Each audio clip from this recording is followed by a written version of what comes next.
A 2023 survey conducted by payroll.org highlighted that 78% of Americans live paycheck to paycheck, a 6% increase from the previous year. So it's actually getting worse. And it happens to all of us because we rarely talk about lifestyle inflation. Now, we all have these benchmarks in our mind that if I reach this position, or if I make that much money, or when I'm 40 or 50 years old, I will live comfortably, or I will deserve to have these things. But unfortunately, what we forget is that every choice that we make comes with a trade-off. This is a fundamental principle that we often overlook in our daily lives. And understanding this trade-off is the solution to our lifestyle inflation.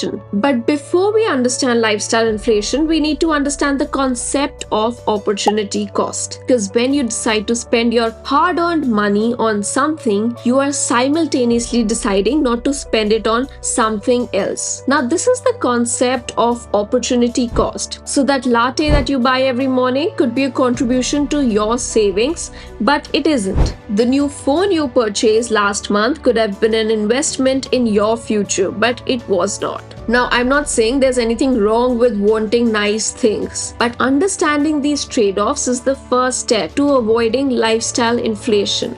Now, the truth of money is that you can afford anything, but not everything. It means that if there's something you truly value, a house, a vacation, or a car, you can have that thing. However, you must understand you might not be able to have all the other things too. In life, this principle applies not just to your money, but also to your time, your focus, and your effort. It's about prioritizing what matters most to you and making conscious choices that reflect those priorities. Now, I only say what matters most to you because we live in this world of constant perception of our value. So the nicer the house you have, the higher you value yourself too. As our income increases, it's natural to want to improve your standard of living too. You might start dining out more often, buying nicer clothes, or upgrading your gadgets. While it feels good in the moment and may seem like small changes, it's these small upgrades that can affect you both financially and psychologically, and it's called lifestyle inflation. Interestingly, this happens more with those of a scarcity mindset, because if you're constantly thinking about savings and pocketing and protecting your money, there comes a time when you start to feel like you have accumulated enough to make yourself comfortable, and you start to spend elaboratively because you deserve, since you've been saving for so long. So instead of using your additional income to save or invest, you end up spending it all and start to eat into your historical savings too. And this happens more when you're not financially literate or have no financial education. Especially coming out of the pandemic, there was a surge in flight tickets and restaurant bookings and even unique experiences. Everyone wanted to go out and splurge, especially because we were all coming out of this time of pain, fear that can actually lead to revenge spending. And the younger you are, the more you have been brought up in this environment of constant spending and lesser talks of savings and investments. Unfortunately, no country today is capable of supporting pensions and support insurances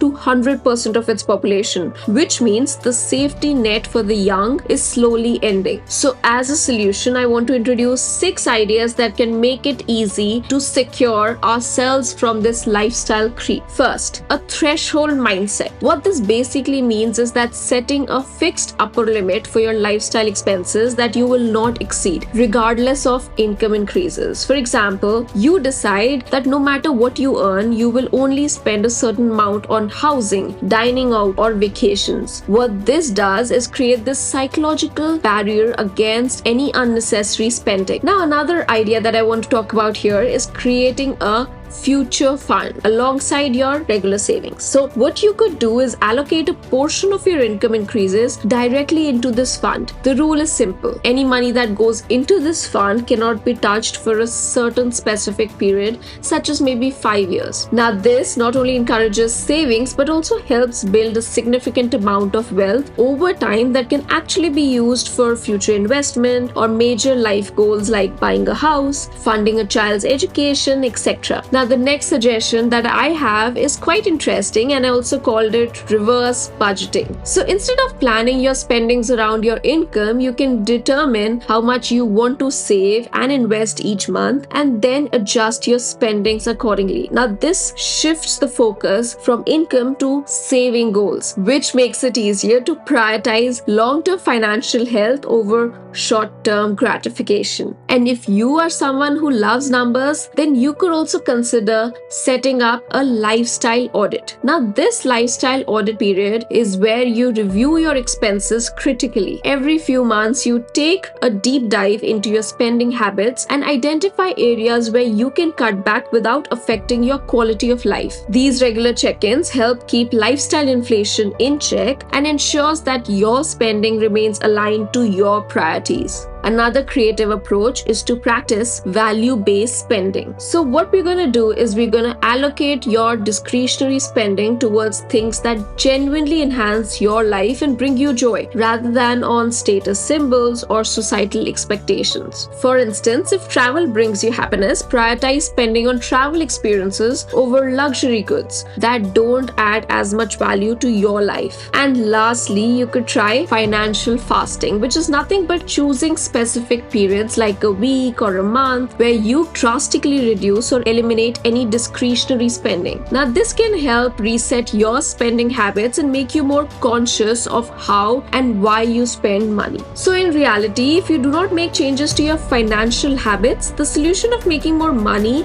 is not really realistic, because you will end up being a victim of lifestyle creep or lifestyle inflation. Now, that is all for this video, but I know you wouldn't want to miss this next video right here. I will see you there. Bye.